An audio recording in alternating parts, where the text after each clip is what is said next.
On se doit de donner des clés à ces enfants, ces adultes de demain, des clés pour être, pour devenir élève, pour vivre avec les autres.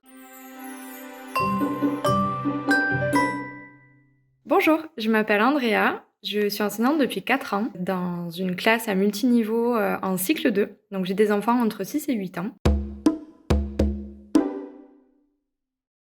On est dans un monde qui va vite, qui va de plus en plus vite. Un monde dans lequel on se force beaucoup à faire, à être, où on doit, qu'est-ce qu'on doit faire, comment on doit être. En tant qu'enseignante, je me dois de travailler des compétences essentiellement scolaires avec mes élèves. On est d'accord.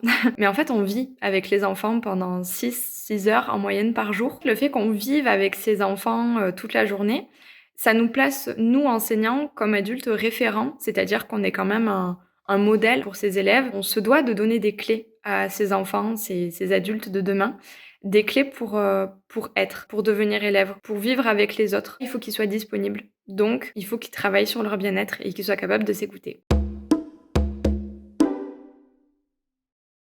La compétence, psychosociale qui me paraît indispensable pour devenir, un adulte heureux, c'est comprendre nos émotions. C'est de passer par apprendre à s'écouter, à accueillir ses émotions, à comprendre le message de ces émotions. Comment ça se fait que je ressens de la colère? Pourquoi je ressens de la peur? Pourquoi au contraire je suis très joyeux? Je comprends mes émotions, je me comprends moi, je m'écoute moi et je peux vivre au quotidien avec les autres.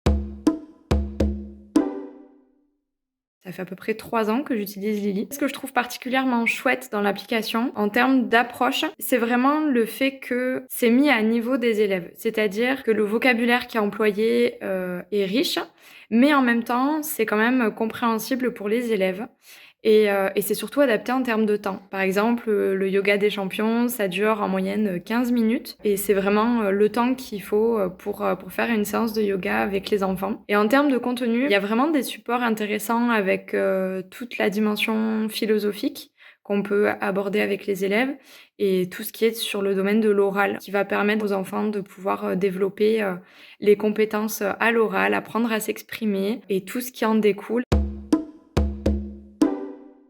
Si je devais résumer Lily, je dirais que c'est le mot sérénité qui m'apparaît. Pour donner envie aux enseignants, d'essayer Lily dans la classe, je dirais que notre charge mentale, bah, elle se décharge grâce à Lily.